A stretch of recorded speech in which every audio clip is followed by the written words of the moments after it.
नमस्कार, स्वागत है आपका। मैं हूं आपके साथ प्रियंका और आप देख रहे हैं हमारा खास कार्यक्रम हेल्थ कॉन्फ्रेंस, जिसमें बात होगी सेहत की, बात होगी बिना लक्षण वाले कोरोना संक्रमण की और बात होगी कोरोना से जुड़े उन तमाम सवालों की जो आप सभी के मन में है। कोरोना वायरस के कहर की रफ्तार भले ही देश में थोड़ी कम हो गई हो, मगर दुनिया में अब इसके अलग अलग रूपों ने कहर मचाना शुरू कर दिया है। भारत में कोरोना की तीसरी लहर की चिंता के बीच वायरस के नए वेरिएंट भी मुसीबत बने हुए हैं। कोरोना के एक के बाद एक नए वेरिएंट्स लगातार कहर मचा रहे हैं और सभी भयावहता के मामले में एक दूसरे पर भारी नजर आ रहे हैं। कोरोना के डेल्टा से लेकर डेल्टा प्लस और लैम्डा कप्पा तक दुनिया और देश में इसकी एंट्री हो चुकी है। तो चलिए यहाँ पर हम आपको कोरोना के इन वेरिएंट्स के बारे में तो जानकारी देंगे, विस्तार से बताएंगे। साथ ही साथ डेल्टा के अलावा delta plus, lambda, kappa variant ये क्या हैं, इन वेरिएंट की वजह क्या है, इसके चलते भारत में कोरोना की दूसरी खतरनाक लहर आई थी या नहीं, ये इसके पीछे का कारण है या नहीं। साथ ही साथ इस पर भी बातचीत करेंगे कि कोविड-19 का ये वेरिएंट पहली बार भारत में मिला था, इसी से भारत में कोरोना के दौरान सबसे ज्यादा मौतें क्या हुई थी। वैज्ञानिकों की माने तो डेल्टा वेरिएंट का संक्रमण काफी तेजी से फैलता है। डेल्टा प्लस कोरोना का एक अन्य वेरिएंट डेल्टा में ही म्यूटेशन के बाद बना है। फिलहाल इसे वेरिएंट ऑफ इंटरेस्ट की कैटेगरी में रखा गया है, यानी कि पता लगाने की लगातार कोशिश की जा रही है कि किस तरह से ये वेरिएंट अपना रूप बदल रहा है। इसे वेरिएंट ऑफ कंसर्न में नहीं रखा गया है, यानी कि अभी भी ज़्यादा चिंता करने की ज़रूरत नहीं है, हद से ज़्यादा अधिक घबराने की हमें ज़रूरत नहीं है। तो इन तमाम बातों पर बातचीत करेंगे। हमारे साथ एक्सपर्ट्स का एक पैनल जुड़ेगा, उनके माध्यम से हम ये जानने की कोशिश करेंगे कि अब जब कोरोना की तीसरी लहर को लेकर तमाम लोग दस्तक देने की बात कर रहे हैं, तमाम लोग इस बारे में बातचीत कर रहे हैं कि एक बार फिर से कहीं ऐसा ना हो कि स्थिति दूसरी लहर की तरह पैदा हो जाए, ऐसे में हमें कैसे अपने आप को संभाल कर रखना है, कैसे हमें कोविड गाइडलाइंस का लगातार पालन करते रहना है और साथ ही साथ यदि कोई पेशेंट आता भी है तो उसके साथ किस तरह से डील किया जाएगा। अपने पैनल के डॉक्टर्स से आपको मिलवा देते हैं। हमारे साथ डॉक्टर नेपाल सिंह जी, सीएमओ कानपुर, सबसे पहले जुड़े हैं। सर, आपका बहुत बहुत स्वागत है कार्यक्रम में। इसके अलावा डॉक्टर MC मिश्र जी, पूर्व निदेशक एम्स, हमारे साथ जुड़े। सर, आपका बहुत बहुत स्वागत है। डॉक्टर विकास मिश्रा, माइक्रोबायोलॉजिस्ट, हमारे साथ जुड़े हैं। आपका भी बहुत बहुत स्वागत है। और साथ ही साथ डॉक्टर अनिल मावी, वल्लभ भाई पटेल चेस्ट इंस्टीट्यूट, दिल्ली से हमारे साथ जुड़े हैं। सर, आपका भी बहुत बहुत स्वागत है। सबसे पहले कार्यक्रम की शुरुआत करेंगे और हमारे साथ कानपुर से सीएमओ डॉक्टर नेपाल सिंह जी जुड़े हैं। डॉक्टर नेपाल सिंह जी, कार्यक्रम की हम शुरुआत करते हैं और जिस तरह से पिछले 1.5-2 सालों से जनता लगातार कोरोना महामारी को लेकर त्रस्त नजर आ रही है। दूसरी लहर में हालात किसी से छिपे नहीं है। हर कोई दोबारा उस समय को देखना नहीं चाहता है जिस तरह के हालात बने हुए थे, चाहे मेडिकल विभाग की बात करें, चाहे जनता की बात करें। लेकिन अब जब इस तरह के वेरिएंट सामने आ रहे हैं, साथ ही साथ तीसरी लहर को लेकर बोला जा रहा है कि तीसरी लहर कभी भी दस्तक दे सकती है, कुछ जगह पर इसकी शुरुआत भी हो चुकी है। कानपुर की यदि हम विशेष तौर पर बात करें तो किस तरह की तैयारियां हुई हैं, साथ ही ये नए नए जो वेरिएंट्स हैं, क्या इनसे कानपुर की जनता को या उत्तर प्रदेश की जनता को घबराने की जरूरत है? देखिए, जहां तक तैयारी की बात है, आप जैसे कह रही हैं कि दूसरी लहर जो बड़ी भयावह थी, तो इसमें तो कोई दो शक नहीं है कि जो दूसरी लहर कोरोना की आई थी उसमें काफी नुकसान जन धन का हुआ था और सब लोग काफी परेशान हुए थे। उसी को दृष्टिगत रखते हुए हमारी सरकार ने और प्रशासन ने, सबने मिलकर उसी तरह से कई तरह से तैयारियां की हैं। जैसे पिछली सेकंड अगर वेव की बात करो तो मेन प्रॉब्लम जो आई थी वो ऑक्सीजन की आई थी। ऑक्सीजन सप्लाई में दिक्कतें आई थी जिसकी वजह से वो ज्यादातर समस्याएं झेलनी पड़ी थी। उसके लिए हमारी सरकार ने जगह जगह ऑक्सीजन जनरेशन प्लांट लगाए हैं। हर जिले में ये कोशिश की गई है कि जो भी हमारे बड़े हॉस्पिटल्स हैं, मेडिकल कॉलेजेस हैं, तो कम से कम ऑक्सीजन की कोई दिक्कत ना हो, तो अपना उनका सेल्फ डिपेंडेंट हो जाएं ऑक्सीजन में। उसी सिलसिले में हमारे जनपद में भी 9 ऑक्सीजन जनरेशन प्लांट लगाए, जिसमें से 3 तो शुरू हो गए हैं, तो अभी अगले 1 हफ्ते में शुरू हो जाएंगे और 31 जुलाई तक 6 शुरू हो जाएंगे और 15 अगस्त तक सारे 9 के 9 प्लांट शुरू हो जाएंगे। वो उसमें चाहे वो काशीराम में 1 बन रहा हो, 3 मेडिकल कॉलेज में बने हैं, उर्सला में 2 बने हैं, डफरिन में बने हैं। और उसी के साथ साथ ये ध्यान रखते हुए कि ग्रामीण क्षेत्र में भी उसकी वो किया गया है, तो कानपुर नगर में 4 CSCs को कोविड हॉस्पिटल के रूप में डेवलप किया गया है, तैयार किया गया है। जिसमें बिल्लौर है, सरसोल है, घाटमपुर है और कल्याणपुर है। और घाटमपुर और बिल्लौर में तो ऑक्सीजन जनरेशन प्लांट भी लग रहा है, जो बहुत जल्द शुरू हो जाएगा। और सभी जगह प्रचुर मात्रा में ऑक्सीजन कंसंट्रेटर भी दे दिए गए हैं, 10 लीटर के भी, 5 लीटर के भी, और पूरा वार्ड स्थापित कर दिया गया है। तो ग्रामीण लेवल से और शहरी लेवल पे भी हर स्तर पे ये व्यवस्था की गई है। और दूसरा, निजी नर्सिंग होमों को भी ये बता दिया गया कि जो 50 बेड से ज्यादा के ऑक्सीजन जनरेशन प्लांट और जो कम बेड वाले हॉस्पिटल है, उनमें ऑक्सीजन कंसंट्रेटर या सिलेंडर की अपना व्यवस्था समुचित रखे। तो मैं समझता हूँ कि अगर तीसरी वेव जिस तरह की संभावना की जा रही है, अगर आती भी है, तो कम से कम इस क्षेत्र में हम स्वावलंबी होंगे और उसमें शायद ये दिक्कत इस बार नहीं आएगी। रही बात दूसरी ओर का, तैयार किया जा रहा है कि इस वेव में बच्चे काफी संख्या में इफेक्टेड होंगे, तो अलग से उसी लिए चाहे मेडिकल कॉलेज हो, चाहे और जितने भी हॉस्पिटल से सर में अलग से पीकू वार्ड बनाए गए हैं बच्चों के लिए। और 10-10 बेड जो है वहाँ, जो हमारी ये 4 CSC बनाई गई हैं, उन पे भी किया गया है। तीसरी चीज उसको ध्यान में रखते हुए ये किया गया कि भले ही हमारे केस कम हो गए हैं सेकंड वेव के बाद, लेकिन हम लोग बिल्कुल भी शिथिल नहीं पड़े। हमने अपनी उनको तैयारियों को बिल्कुल भी कम नहीं किया। उसी तरह से हम अभी भी टेस्टिंग कर रहे हैं। और जहाँ तक ये वेरिएंट की बात है, जो नए नए वेरिएंट की बात आ रही है दूसरे प्रदेश से आता, तो लगातार निगरानी रख रहे हैं, चाहे एयरपोर्ट हो, चाहे अपना रेलवे स्टेशन हो, चाहे बस स्टैंड हो, चाहे जितने भी इस तरह के वो हैं, उनमें सब में हमारी रेगुलरली टेस्टिंग हो रही है। और जो हमारी लैब है मेडिकल कॉलेज की, वो उनके सैंपल बाहर भी भेजते हैं उनके जीनोम टेस्टिंग के लिए भी। तो किसी तरह की कोई वो नहीं। और हमने अपनी जितनी भी निगरानी टीम थी, निगरानी समिति थी, जो जब सेकंड वेव आई थी उसमें जो एक्टिवेट की थी, वे कंटिन्यूअसली हमने एक्टिवेट रखी है। उन्हें कभी भी शिथिलता नहीं बरती है। और उन्हें ये सख्त वो निर्देश दिए हुए हैं कि जैसे ही किसी के भी आने वाला व्यक्ति है, उस तरह की सूचना मिलती है, तो तुरंत हम उसका जो है सैंपलिंग करा कर एकदम वो उसका टेस्टिंग के लिए भेजते हैं। तो पूरी तरह से नजर बनाए हुए हैं। और सबसे अपील भी ये की है कि अगर और किसी के भी संज्ञान में कोई इस तरह का कोई आते हैं कि जो बाहर से विजिट करके आए हों, यात्री आए हों या कहीं बाहर गए हों, तो हमें सूचित करें स्वास्थ्य विभाग को, ताकि उसकी समय पे जो टेस्टिंग हो सके और आगे से सावधानियां बरती जा सके। जी बिल्कुल। डॉक्टर नेपाल सिंह अपने तमाम गेस्ट से अनुरोध करेंगे आप बने रहिएगा। एक छोटे से ब्रेक के लिए हम यहाँ पर रुक रहे हैं। अपने दर्शकों को बताते हैं कि लगातार हेल्थ कॉन्फ्रेंस में आज हम कोरोना के नए वेरिएंट्स को लेकर बातचीत कर रहे हैं। साथ ही साथ आपको अपना ख्याल कैसे रखना है, इस पर भी हम ज्यादातर अपने एक्सपर्ट से बातचीत करेंगे। बने रहिएगा हमारे साथ, लौटते हैं ब्रेक के बाद। आप देख रहे हैं के न्यूज, खबरों का सारथी।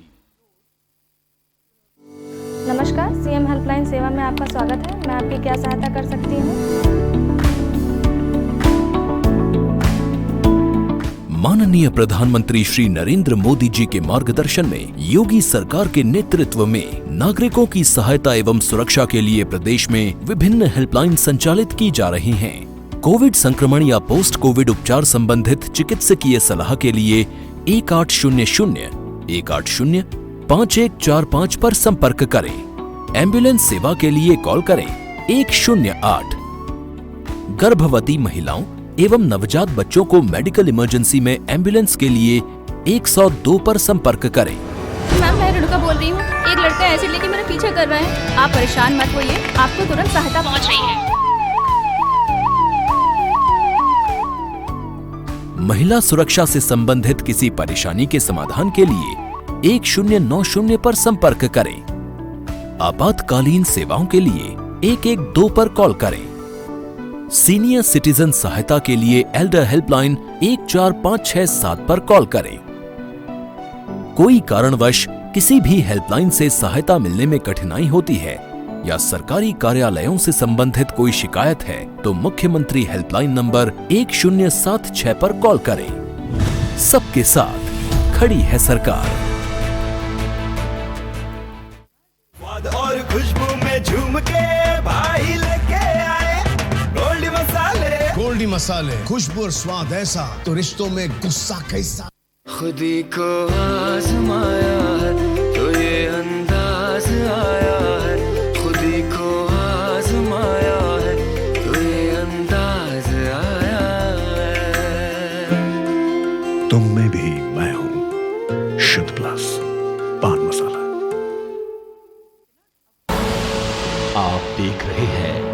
की न्यूज, खबरों का सारथी।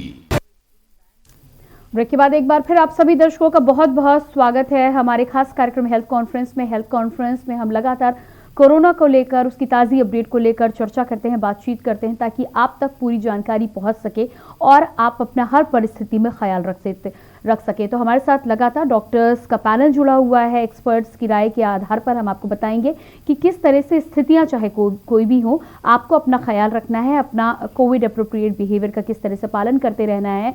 और यदि हालात खराब भी होते हैं, यदि किसी पेशेंट की तबीयत खराब भी होती है, तो ऐसी स्थिति में उन्हें क्या करना चाहिए, इस बारे में भी हम राय लेंगे। हमारे साथ लगातार doctor Nepal Singh ji, CMO Kanpur, doctor MC Mishra ji, पूर्व निदेशक एम्स, इसके अलावा डॉक्टर विकास मिश्रा जी, माइक्रोबायोलॉजिस्ट, डॉक्टर अनिल मावी, वल्लभ भाई पटेल चेस्ट इंस्टीट्यूट से जुड़े हुए, और साथ ही साथ अब हमारे साथ doctor Rajeev Kakkar, chest specialist, जुड़ गए। सर, आपका बहुत बहुत स्वागत है कार्यक्रम में। इससे पहले कि हम आगे बढ़ें और तमाम विषयों के बारे में जानकारी लें, जिस तरह से हम अपने एक्सपर्ट्स के द्वारा ये जानकारी लेते हैं कि हमारे दर्शकों के लिए कोरोना काल में क्या कुछ फायदेमंद है और कैसे वो अपने आप को बचाए रख सकते हैं। डॉक्टर नेपाल सिंह जी, एक छोटा सा सवाल यहाँ पर आपसे करना चाहूंगी। जिस तरह से हम लगातार बातचीत कर रहे हैं, आपने तमाम तैयारियों का यहाँ पर ब्यौरा दिया है। ग्रामीण अंचलों की आपने बात की है। ग्रामीण अंचलों में अक्सर ये होता है कि मेडिकल स्टाफ की कमी भारी तौर पर देखी जाती है, और यही वजह रही है कि कई जगह पर ग्रामीण क्षेत्रों से हमने तस्वीरें अपने दर्शकों को भी दिखाई है कि मेडिकल स्टाफ, डॉक्टर्स, नर्स ये पर्याप्त मात्रा में ना होने के चलते लोगों को भारी नुकसान उठाना पड़ा है। लोग जिला अस्पताल तक रेफर किए गए हैं, कोई वहां समय से पहुंच नहीं पाता, किसी को प्राथमिक इलाज नहीं मिल पाता। इसकी वजह से कहीं ना कहीं बहुत सारी जानें गई हैं। तो इनको लेकर, तीसरी लहर को लेकर क्या कुछ इंतजाम किया गया है? जी डॉक्टर नेपाल सिंह जी। डॉक्टर नेपाल सिंह जी, क्या मेरी आवाज आपको मिल पा रही है?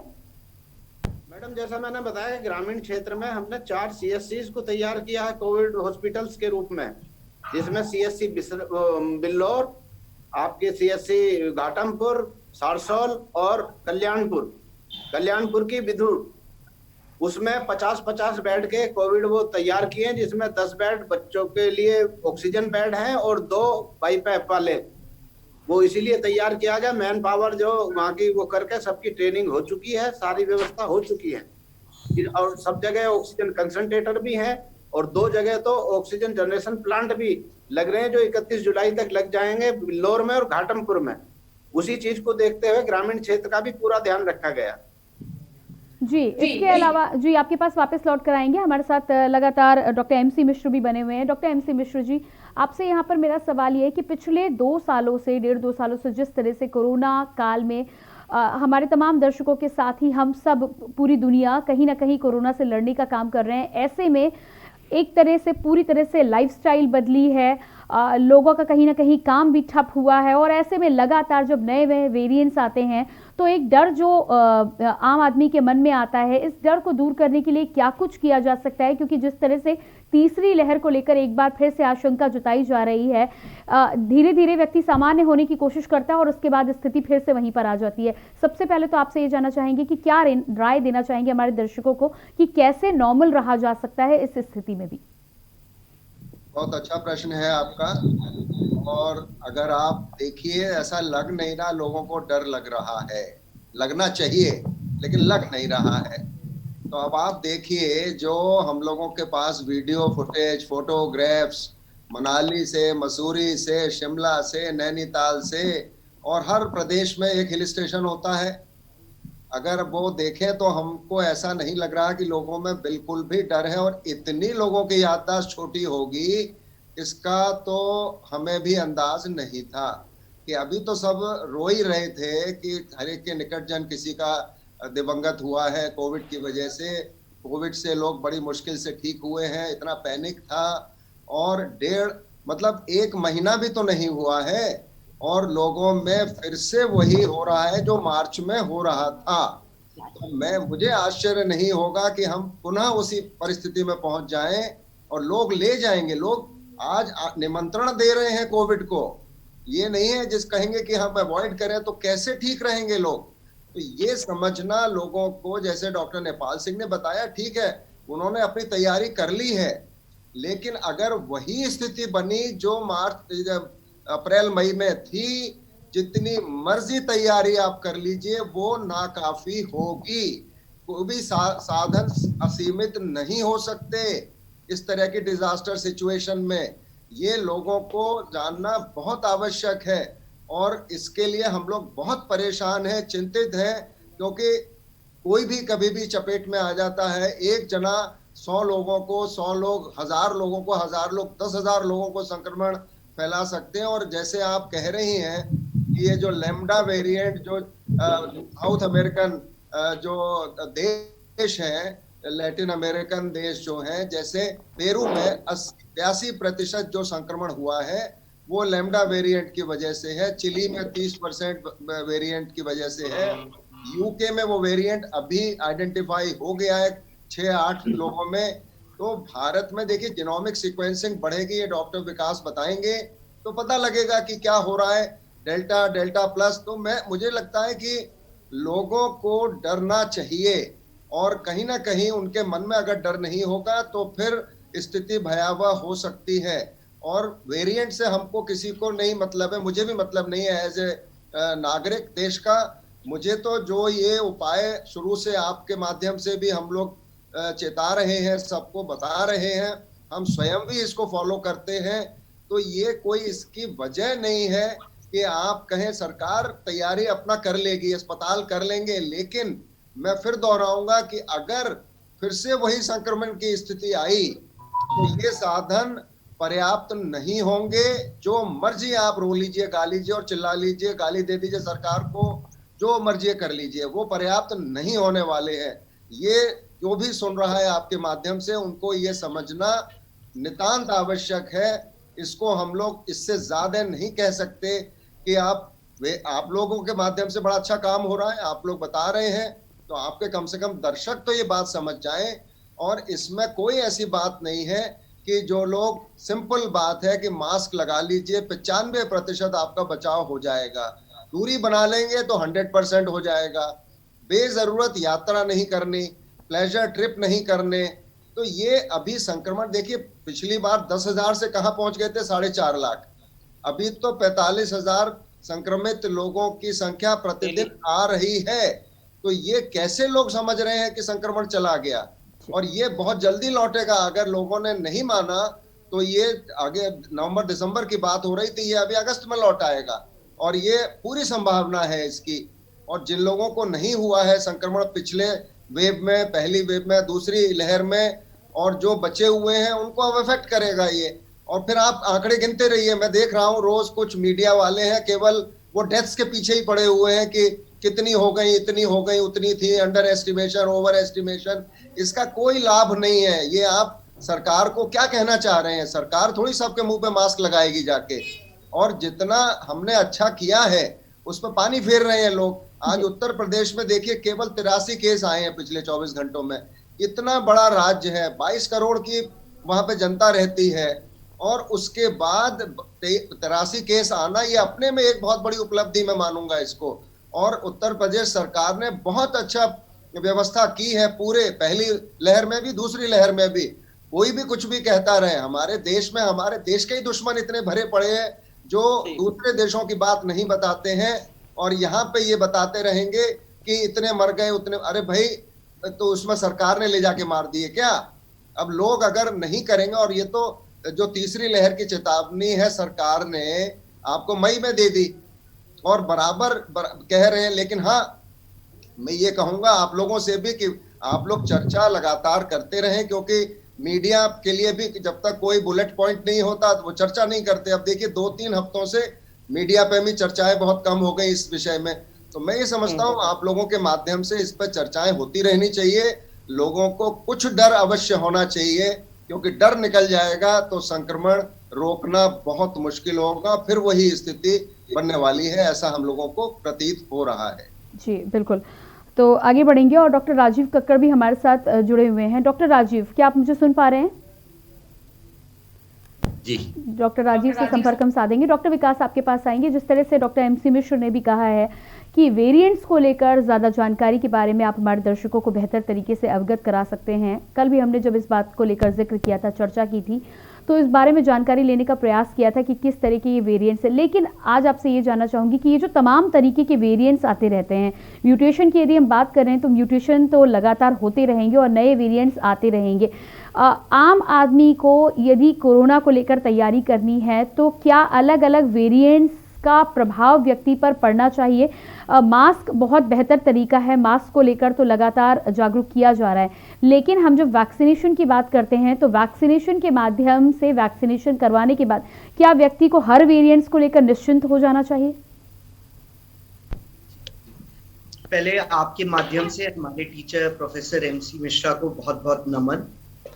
सर के साथ मंच शेयर करना बहुत गर्व की बात है मेरे लिए।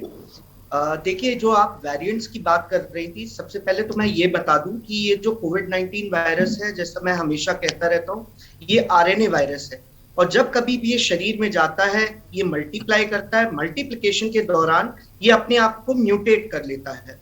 अब ये म्यूटेशन जो होती है, इसमें म्यूटेशन में एक होता है वेरिएंट ऑफ इंटरेस्ट, यानी उसने कोई नई प्रॉपर्टी अटेन करी है अपने पुराने वेरिएंट से, यानी कि या तो उसने अपनी संचार, उसका ट्रांसमिशन बढ़ गया है, या होस्ट सेल जो होता है उससे चिपकने के लिए, रिसेप्टर से लिए उसकी क्षमता ज्यादा हो गई है, या जो कोविड के लिए आपका ट्रीटमेंट रेजीम है उससे वो रेजिस्टेंस हो गया हो, या जैसा कि आप पूछ रहे हैं वैक्सीन को लेके वो एस्केप करता है इम्यूनिटी और वैक्सीन उस पर कारगर ना हो।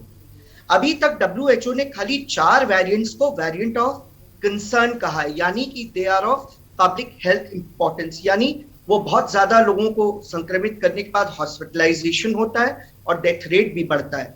लेकिन अभी तक जो हमारे पास वैक्सीन अवेलेबल हैं, खास करके इंडिया में हमारे पास, वी आर वेरी लकी कि हमारे पास इतना चूज करने को है। हमारे पास स्पुतनिक है, हमारे पास अपने भारत की बनी हुई कोविशील्ड है और कोवैक्सीन है। ये तीनों वैक्सीन आपकी कारगर हैं उन वेरिएंट्स पे।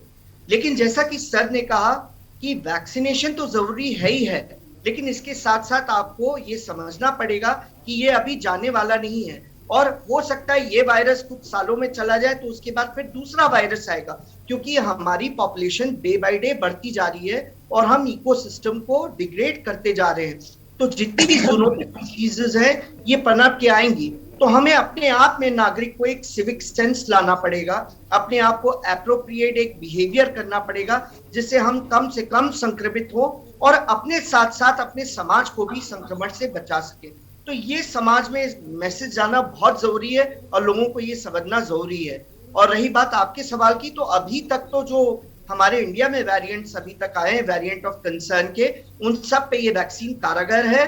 तो कृपया ना घबराएं और अपनी बारी आने पर अपना वैक्सीनेशन अवश्य करवाएं। जी बिल्कुल। डॉक्टर राजीव, आपके पास आऊंगी अगले सवाल के लिए। जिस तरह से हम अलग अलग विषय को लेकर यहाँ पर चर्चा कर रहे हैं, कोरोना को लेकर किस तरह से आम आदमी को रहना है, किस तरह से वेरिएंट्स को लेकर घबराने की ज़रूरत नहीं है। आपने बहुत ज़्यादा कोविड पेशेंट्स के बीच रहकर काम किया है, बेहतर तरीके से आप जानते हैं नए नए वेरिएंट्स को लेकर जो बातचीत हो रही है। मेरा सवाल आपसे ये है कि तमाम वेरिएंट्स जो होते हैं, क्या उनके लोगों पर हमला करने का तरीका सेम ही होता है? लंग्स को जिस तरह से आम आदमी जानता है कि लंग्स को सबसे पहले इफेक्ट करता है और उसके बाद कहीं ना कहीं प्रॉब्लम पोस्ट कोविड भी बनी रहती है, तो ये तमाम जो वेरिएंट्स हैं, क्या इनके हमला करने का तरीका एक जैसा ही है या फिर ऐसा भी है कि कुछ वेरिएंट्स ऐसे हैं जो बाकी अंगों पर भी प्रहार करते हैं, जो ज्यादा खतरनाक और घातक है?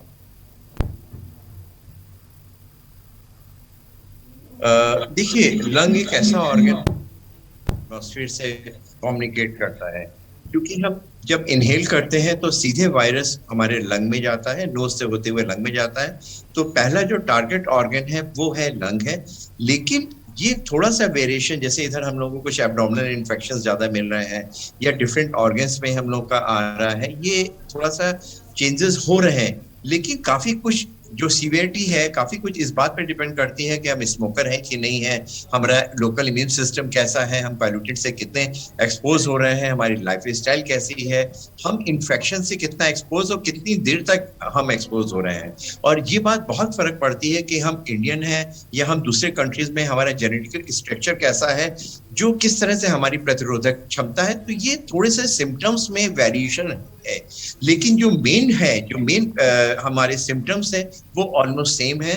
हमारे लंग को इन्वॉल्वमेंट करता है, थोड़े बहुत उसके कॉम्प्लिकेशंस के सिम्टम्स, जैसे खून में थक्का जम जाना, उसके ऊपर इफेक्ट होना, इन्फ्लेमेटरी मार्कर्स जो हमारे डिफरेंट बॉडी में सर्कुलेट होकर के उसके साइड इफेक्ट्स होते हैं, बॉडी की और चीजें कंसर्न होती हैं वो होना, डिसैचुरेट होना, जो लाइफ थ्रेटनिंग चीज से रिलेटेड है, और उन्हीं से इसकी ज्यादातर प्रॉब्लम होती है।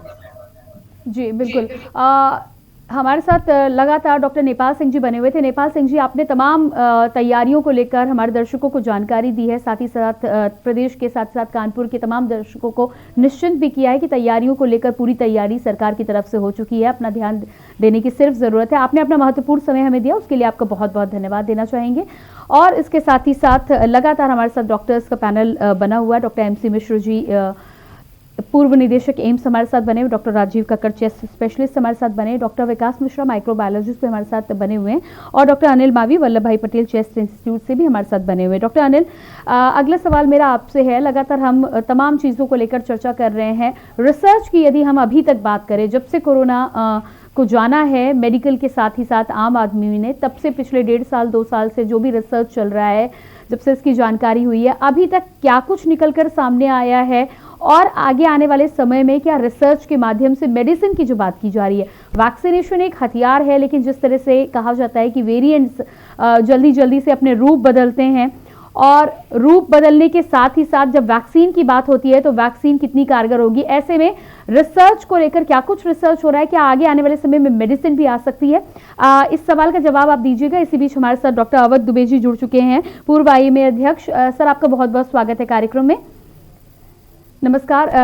आपके पास आऊंगी सर, लेकिन इससे पहले डॉक्टर अनिल से हमारा एक सवाल है, उनसे हम जवाब ले लेते हैं। जी डॉक्टर अनिल, आपसे मेरा सवाल ये था कि जिस तरह से रिसर्च हुए, क्या आगे आने वाले समय में मेडिसिन हम अपने तमाम भारतवर्ष के लोगों को उपलब्ध करा सकते हैं?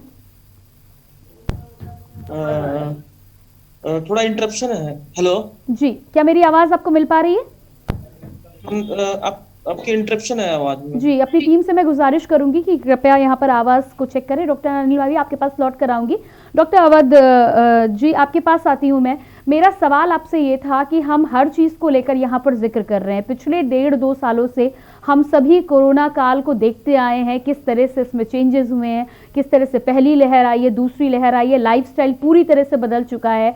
अब यदि हम बात करते हैं तो मास्क से लेकर वैक्सीनेशन, ये तमाम चीज़ न्यू नॉर्मल में आती हैं, और इसके साथ ही जब तक कुछ पुख्ता तौर पर दवाइयाँ नहीं आती, इसके साथ ही हमें जीना होगा। आपके माध्यम से ये जानना चाहती हूँ कि समाज में जो ये पूरा लाइफस्टाइल बदला है, लोगों के जीने का तरीका बदला है, कहीं ना कहीं मानसिक स्थितियाँ भी बदली हुई हैं। यदि लोगों से बातचीत की जाए तो डिप्रेशन से लेकर नकारात्मकता, नेगेटिविटी, ये तमाम लोगों में ज़्यादा देखने को मिली है। कैसे इन चीज़ों को अपने जीवन से दूर कर सकते हैं, और ये जो न्यू नॉर्मल है, इससे कब तक हमारे जीवन में साथ रहना होगा? बहुत बहुत धन्यवाद। अभी मैं काफ़ी ध्यान से सारी बातें सुन रहा था, और जहाँ एक तरफ ये डिफरेंट वेरिएंट्स की बात हो रही है, जहाँ एक तरह से 2 पिछले एपिसोड्स या लहरें जो आ चुकी हैं कोरोना वायरस की डिफरेंट रूप में, जो लास्ट जो था वो तो बहुत ही डेंजरस था और बहुत ही हजार्डस था। ऐसे में एक कॉमन पॉइंट ये है कि आखिर हमें करना क्या चाहिए। तो हमारे सामने सबसे महत्वपूर्ण बात यह है कि कोई भी वेरिएंट आए, कोई भी सिचुएशन आए, वैक्सीन तो आ गई है, ट्रीटमेंट भी आए, लेकिन हमें अपना बचाव खुद करना होगा। तो सबसे महत्वपूर्ण शब्द जो हर व्यक्ति को, हर मजहब के इंसान को अपने साथ संभाल के रखना है, वो अवेयरनेस है, जागरूकता है। ये न सोचें कि हमें कुछ नहीं होगा। तो जैसे ट्रीटमेंट का जो पार्ट होता है, उसमें मेडिकल, उसमें इलाज के लिए पहला पार्ट होता है अवेयरनेस का, दूसरा होता है ट्रीटमेंट का, और तीसरा होता है रिहेबिलिटेशन या आफ्टर केयर का। तो आपके माध्यम से जो 2 महत्वपूर्ण पार्ट हैं कि हमें ये जागरूकता फैलाए रखना है कि भाई ऐसा नहीं होता है कि आपके पड़ोसी को प्रॉब्लम हो गई और आपको नहीं होगी। तो एक तो सबसे इम्पोर्टेंट बात ये है कि हमें न्यू नॉर्मल को समझ लेना है। अब न्यू नॉर्मल यही है कि चाहे कुछ हो, फिलहाल निकट भविष्य में हमें मास्क की बात, दूरी की बात और अपने आप को प्रॉपरली सैनिटाइज रखने की बात से अपने को बिल्कुल अलग नहीं करना है। और शायद ये आगे चलकर भी हमारे लाइफ के लिए बहुत इम्पोर्टेंट बात होगा। मैं दर्शकों से ये कहना चाहता हूँ कि आगे आने वाला समय जो है वो टाइम और एनर्जी के ब्लेंड से होगा। टाइम आप किस प्रकार बिताते हैं और एनर्जी के लिए आप अपने आप को कितना फिट रखते हैं, क्योंकि जो इम्यूनिटी का पार्ट है वो हमेशा हमेशा के लिए अब आपको समझना है, चाहे वो युवा हो, चाहे वो बीच के आयु के हों, चाहे वो वृद्ध हों। तो मैं ये कहना चाहता हूँ, स्पेशली जो एल्डरली पीपल हैं उनके लिए ये कहना चाहता हूँ कि आप अपने चारों तरफ बाहर उस खुशी को ना ढूंढिए। आप अपने फोन के माध्यम से जो आपकी आयु और आपसे स्पेशली 10 वर्ष छोटे लोग जो हैं उनके संपर्क में रहना शुरू करिए, उनके साथ खुश रहिए और खुशियां बांटिए। जितनी खुशियां आप बांट सकेंगे, जितने आप खुश रह सकेंगे, तो न्यू नॉर्मल में कोरोना आपका कुछ भी नहीं बिगाड़ सकेगा। Actually it is a psychological game. ये जो गेम है वो साइकोलॉजिकल है। हम कितने डिप्रेशन में चले जाएं, मुझे भी कोरोना हुआ, पर सब लोगों को मालूम है कि उस दौरान भी मैंने हमेशा जो भी प्रशासन है उसके संग जो भी काम की जरूरत पड़ी थी वो करी। तो अपने आप को ये मानकर चलें कि हम ठीक हैं और हमारे माध्यम से जो मैसेज जाए वो पॉजिटिव जाए। ये नहीं अरे यार अब क्या होगा, अब तो क्या से चलेगा जीवन। We have to come out from this and we have to accept कि न्यू नॉर्मल शब्द जो है वो अब डिफरेंट डेफिनेशन का हो गया है और लाइफ स्टाइल में से स्टाइल को हटाना पड़ेगा काफी समय के लिए। हमें जिंदगी जीने के तरीकों पर आना पड़ेगा। स्टाइल के लिए बाहर का खाना, बाहर घूमना, पिकनिक पे जाना, हिल स्टेशंस पे जाना, ये सब स्टाइल की चीजों को हटाइए। अपने और अपने परिवार, अपने मित्रजनों की जिंदगी की ओर देखिए, उनकी जिंदगी में झांकिए। आपको जो समय नहीं मिला हो वो अपने परिजनों के साथ, अपने मित्रों के साथ गुजारिए। मैं तो इतना बिजी रहता था कि घर को समय नहीं दे पाता था। अब मुझे समय मिलता है, मैं वॉक करता हूँ, योगा करता हूँ, अच्छी पुस्तकें पढ़ता हूँ, अपने पुराने दोस्तों से मिलता रहता हूँ, फोन के माध्यम से, जूम के माध्यम से देश विदेश के रहने वाले मित्रों से बात कर लेता हूँ। तो हम अपने को खुश रखें और अपने को कन्फाइंड रखें। ये नहीं सोचें कि हमको बाहर निकल के बहुत सारे काम कर लें। तो ये मेरा सुझाव है और डॉक्टर होने के नाते और एक समाज की सेवा करने के नाते आपके इस इनिशिएटिव को मैं बहुत बहुत बधाई भी देना चाहता हूँ। जी धन्यवाद। और इसको एक स्टेप आगे ले जाइए, इसको अवेयरनेस कैंपेन शुरू कर दीजिए। जहां पर जो टेक्निकल पार्ट है वो तो ठीक ही है, बट आपको हर झोपड़ी में रहने वाले को भी कहीं ना कहीं से ये पता चल जाए, जो एक छोटे से मकान में रह रहा है, एक बड़े बंगले में रह रहा है, एक महल में रह रहा है, सबको के न्यूज का ये मैसेज जरूर पहुंचे। जी बिल्कुल ठीक कहना है आपका। जी बिल्कुल ठीक कहना है आपका। हमारे साथ लगातार डॉक्टर अनिल मावी भी बने हुए हैं। डॉक्टर अनिल, क्या मेरी आवाज़ अब आप तक पहुंच पा रही है? जी डॉक्टर अनिल, आपसे मेरा सवाल ये है कि लगातार हम हर चीज़ को लेकर, कोरोना के वेरिएंट से लेकर कोरोना में कैसे जीना है, क्या हमारे जीने का तरीका होना चाहिए, कैसे अपने मेंटल पीस को बरकरार रखना है, कैसे नेगेटिविटी को दूर करना है, इन तमाम चीज़ों के बारे में हम बातचीत कर रहे हैं लगातार। लेकिन अगला सवाल हर किसी के जहन में यही आता है कि वैक्सीनेशन तो हम सबके बीच आ चुका है, वैक्सीनेशन को लेकर कहीं ना कहीं लोग निश्चिंत भी हैं, लेकिन ये निश्चिंतता तब और अधिक बढ़ सकती है जब एक ट्रीटमेंट भी उपलब्ध हो जाए, क्योंकि ट्रीटमेंट जब आता है तो वो बेहतर तरीके से बीमारी को हैंडल कर पाएगा। अलग अलग वेरिएंट्स को लेकर कौन सी मेडिसिन है, क्या रिसर्चर जिस तरह से आप हैं, लगातार जो 1.5-2 सालों से रिसर्च हो रही है, इससे पहले कोरोना के बारे में ज़्यादा अधिक जानकारी लोगों के पास थी नहीं, तो क्या कुछ डेवलपमेंट इन 1.5-2 सालों में कोरोना के रिसर्च को लेकर हुआ है और क्या आगे आने वाले निकट समय में ट्रीटमेंट या मेडिसिन को लेकर कुछ जानकारी हमारे दर्शकों को मिल सकती है? हाँ जी, आपने देखा है कि पिछले 1.5 साल में पहले कभी आप देखते थे कि जब पोलियो वैक्सीन थी तो उसको कई साल लग जाते थे। अब हमारे यहाँ पे इंडिया में रिसर्च की फैसिलिटीज में काफी इम्प्रूवमेंट आई है। तो आप ये देखिए कि पिछले 1.5 साल के अंदर ही हमने वैक्सीनेशन ड्राइव स्टार्ट किया 1 जनवरी से। लोग इस चीज को बिलीव नहीं कर रहे थे कि इतनी जल्दी वैक्सीन उपलब्ध होगी। और अभी आप ये देखिए कि जो कोविशील्ड है या कोवैक्सीन है या फिर जो रशियन वैक्सीन है स्पुतनिक, अब जो डीआरडीओ ने ड्रग डेवलप किया 2DG, वो भी धीरे धीरे ट्रायल के बाद अब मॉडरेट और सीवियर केसेस में दी जा रही है। और इसके लिए और डीआरडीओ में भी रिसर्च चल रही है और आपके जो गवर्नमेंट रिसर्च सेंटर है जैसे आपके पुणे में है, उस पे भी अभी कंटिन्यूस क्लिनिकल ट्रायल्स चल रहे हैं ड्रग्स को लेके।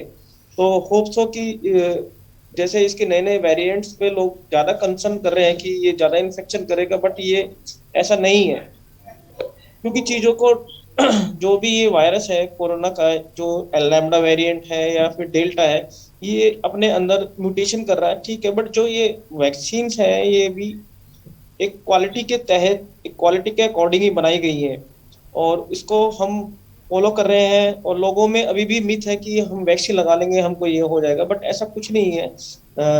वैक्सीन है उससे आपकी, अगर आपको एक 10% इन्फेक्शन भी होता है तो आपका जो इन्फेक्शन होगा वो मॉडरेट तक ही जाएगा और ये वैक्सीन आपको इन्फेक्शन होने से बचाएगी। और जो ये ड्रग्स, अभी कई ऐसे ड्रग्स हैं जो जिन पे ट्रायल चल रहा है और उसको टाइम लगेगा, ज़्यादा टाइम नहीं लगेगा उनको आने में, बट ये है कि सबसे बड़ी बात यह है कि अब हम देख रहे हैं कि न्यूज में, फोटोज में लोग बाग जो 2 महीने पहले हालत थी कोविड को लेके, बेड्स नहीं थे।